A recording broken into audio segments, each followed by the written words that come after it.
In 1799, a mentally disabled boy named Victor was found alone in the woods, presumably abandoned by his family. When Dr. Jean Itard, a French physician, discovered the 12-year-old, he took responsibility for his welfare and education. The start of special education as a discipline is often attributed to Dr. Itard's thorough documentation of his experiences with Victor. Little is known about attempts to educate children with disabilities before 1799. The early 19th century was marked by Enlightenment attitudes towards special education, in which intellectuals championed more humane treatment. The publication of Edouard Seguin's reference book in 1866 marked the creation of the first special education program. Elements of Seguin's program, such as individualized instruction and behavior management, are still incorporated into modern special education classrooms.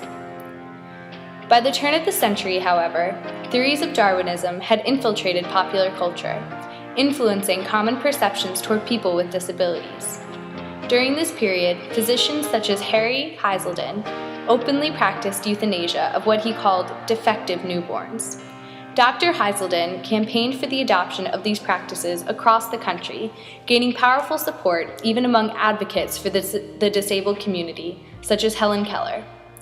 On December 18, 1915, Ms. Keller was quoted in a periodical as stating, "It is the possibilities of happiness, intelligence, and power that give life its sanctity, and they are absent in the case of a poor, misshapen, paralyzed, unthinking creature. The toleration of such abnormalities tends to lessen the sacredness in which normal life is held. It seems to me that the simplest, wisest thing to do would be to submit such cases like that of the malformed idiot baby to a jury of expert physicians." Despite being an advocate for the physically disabled population, Helen Keller shared the views of her era that assumed people with mental disabilities could not live fulfilling, productive lives.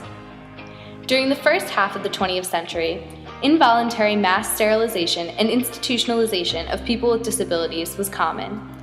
In 1927, the Supreme Court ruled in Buck v. Bell that sterilization was legal. Following this decision, over 60,000 individuals with mental disabilities were sterilized in the United States. Despite prejudiced attitudes, the White House Conference on Children, held in 1910, marked a slight change in how society believes students with disabilities should be treated. The conference recommended that children with disabilities be moved out of institutions and into public schools, but put in separate classrooms. The shift from isolation to segregation continued until the 1930s Great Depression led to dramatically decreased funding in all schools. By 1918, all states had instituted compulsory attendance laws.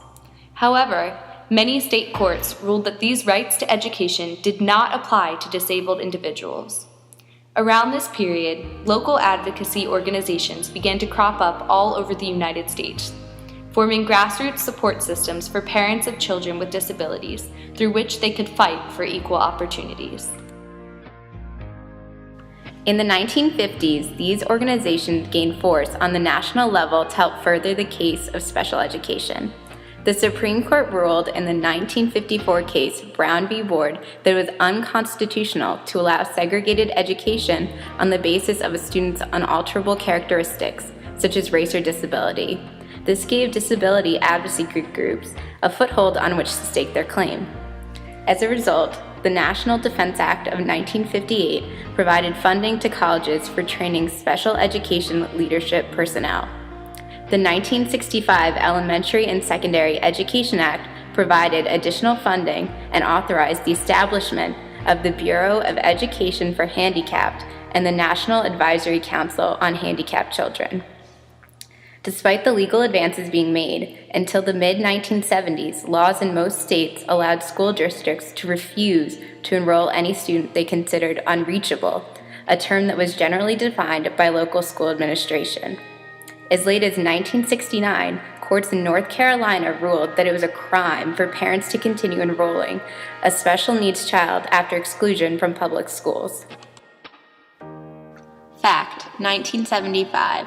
3.5 million children with disabilities were still not receiving an education appropriate to their needs, while almost 1 million more were receiving no education at all. This all changed in 1975 with the Education for All Handicapped Children Act, PL 94-142, the first piece of federal legislation specifically covering students with disabilities. PL 94-142 required that all students with disabilities receive a free, appropriate public education between the ages of 5 and 21. It had provisions to develop an individualized education program, IEP, for each child. It was designed to the maximum extent appropriate, have all students with disabilities be educated in the least restrictive education environment. It also gave parents the right to participate in every decision related to the evaluation and placement of their child and required parental consent to do any kind of evaluation. The original PL 94-142 is constantly being altered and updated to ensure that the educational needs of students with disabilities are being met. The title of the Act was changed in 1983 and 1990 when it was renamed the Individuals with Disabilities Education Act, IDEA. The 1990 IDEA amendments mandated that federal funds assist states in giving each child with a disability a free, appropriate public education. It also served as the precursor for later inclusion policies. IDEA 1990 reflected changes in perceptions towards people with disabilities because it altered the language of the law to be more person-oriented and got rid of the word handicapped. It also identified students with autism and traumatic brain injuries as a distinct class entitled to the law's benefits. The 1997 IDEA amendments assured that students with disabilities were included in state and district-wide assessment programs with provisions for appropriate accommodations.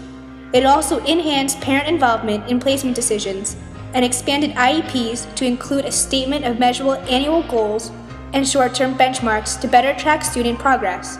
Disciplinary measures for students with disabilities were now included in IEPs, focusing on positive behavioral interventions, strategies, and supports. In 2004, IDEA was reauthorized as the IDEA Improvement Act. The most significant modifications were requirements for highly qualified special education teachers and the formation of IEP committees.